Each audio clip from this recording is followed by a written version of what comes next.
You may not believe this, but listen closely.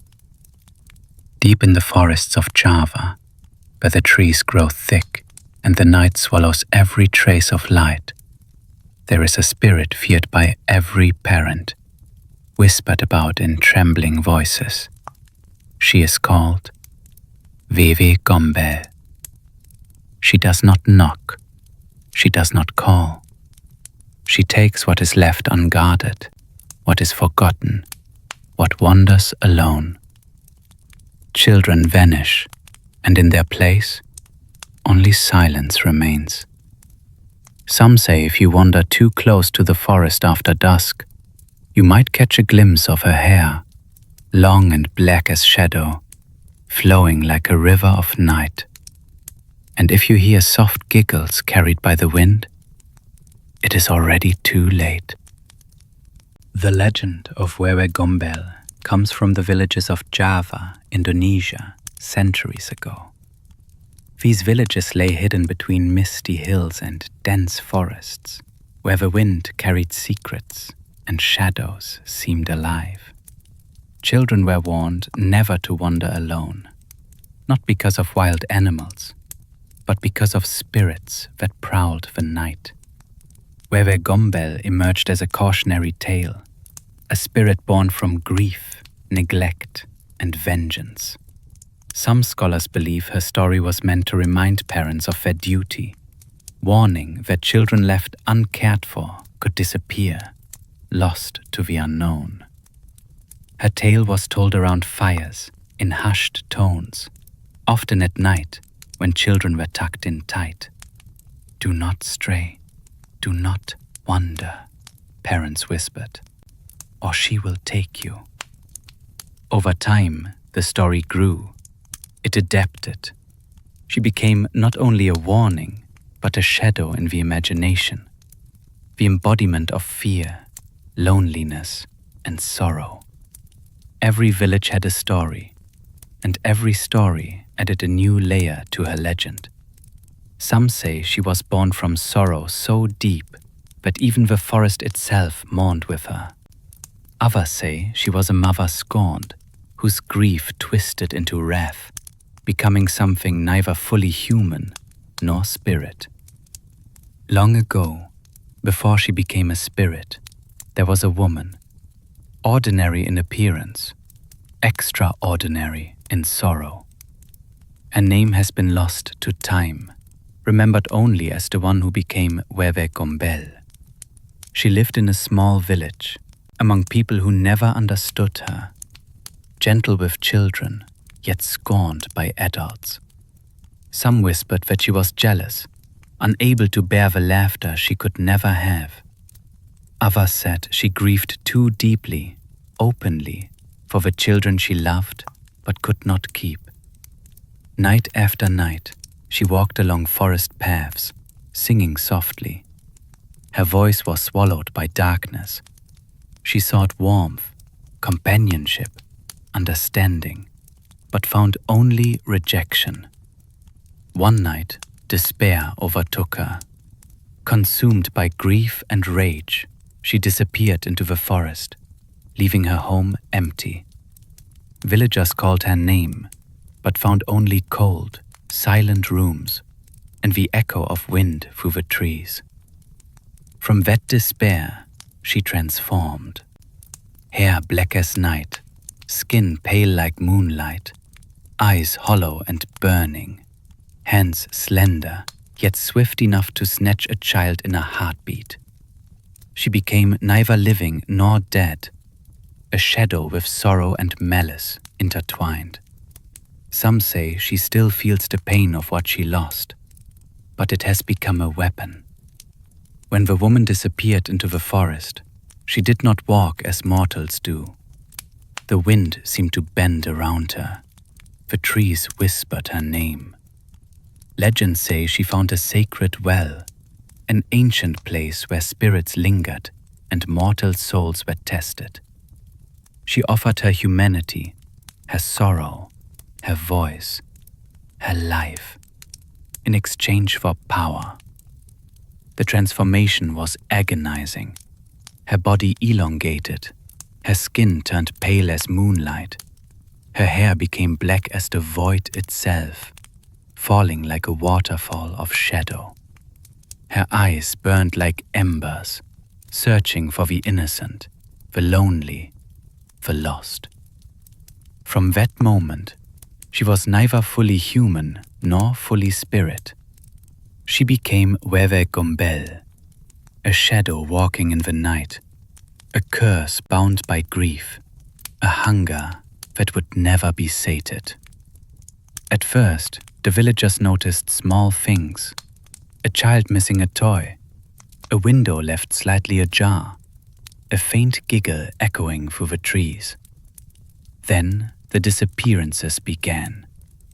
Children vanished from beds, from lanes, from forest paths. No one saw her approach. No one heard her leave. One evening, a mother watched her daughter chase a ball near the river bank. The girl laughed, the ball bouncing toward the reeds. Suddenly, the mother saw nothing, just a shadow flit across the moonlight. By dawn, the girl was gone. Only the ball remained, soaked with dew, lying untouched on the river bank. Another child was found days later, clinging to the top of a tree, eyes wide with terror. He whispered of a woman with hair like black water, skin pale as the moon, and eyes that burned through the night. Those who were taken and never returned left a void no one could fill. Whispers spread among the villagers. She waits for what is unguarded. She does not ask, she does not knock. Do not let your children wander, or she will come for them. Even the bravest dared not enter the forest after dark. Some swore they heard faint giggles in the wind, soft footsteps behind them, or a shadow move across the corner of their eyes. And sometimes the forest itself seemed alive, shifting, hiding paths, and closing off escape. As the nights passed, the village grew restless with fear.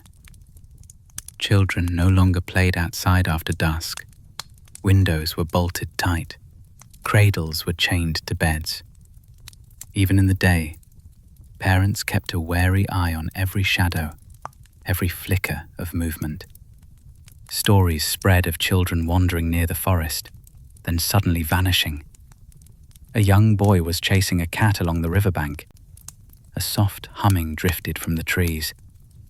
When his mother rushed to him, he was gone. Only the cat remained, staring into the darkness. Another child was found days later, high in a tree, trembling, eyes wide. He whispered of a woman with hair flowing like black water, skin pale, and eyes that burned with sorrow and anger. The villagers began seeing strange signs. Footprints appeared where none should be. Toys moved on their own. The wind carried whispers of lost children. Fear gripped every home. Parents whispered, "Lock your doors, hide your children, pray to whatever spirits will listen." Even the bravest hunters dared not follow her into the forest. Some returned silent, eyes wide, claiming the trees themselves seemed to move against them, guiding them in circles, hiding paths, whispering their names over and over. To protect their children, villagers developed rituals. Charms of thread, garlic, and even iron were tied to doors and windows. Offerings, rice, flowers, coins, small toys, were left at the edge of the forest. Prayers were whispered in the dark, calling for mercy, calling for safety, calling for the spirit to leave their children alone. Some villagers claimed the rituals worked. Children went missing less often. Others said it only delayed her. that Wewe Gombel's hunger could not be sated by mere offerings. The wind carried her presence, and at night, those who walked alone reported the sensation of being watched, followed by fleeting shadows. Parents told their children, "Do not wander alone. Do not stray. Listen for the wind and obey it." Even the bravest dared not enter the forest after dusk. And though time passed, the fear never left. The story of Wewe Gombel became part of the culture, a reminder of care, vigilance, and the shadows that lurk in neglected corners. As the centuries passed, Wewe Gombel's legend spread beyond her home villages. Travelers carried tales of the Shadow Woman through towns and cities. Merchants spoke of children who vanished. Priests warned of restless spirits, and storytellers added new details. Some said she raised the children she stole in the forest, caring for them in her own twisted way. Others claimed she punished neglectful parents, taking only the abandoned and forgotten. Her story became a part of cultural memory. Even now, parents warn their children, "Do not wander alone. Lock doors. Listen to the wind. Watch the shadows." Some spirits do not rest. Some hunger never fades. And those who have heard her whisper know the fear that lingers, the chill that does not leave, even in daylight. So, when the night grows heavy and the forest seems closer than it should, listen carefully. You may feel a presence, hear small footsteps, a breath you cannot see. She watches. Wewe Gombel waits for what is left unguarded, what is forgotten, what is alone. Remember, shadows do not only move with the wind. Sometimes they move with hunger. And if you hear a whisper calling your name, do not answer.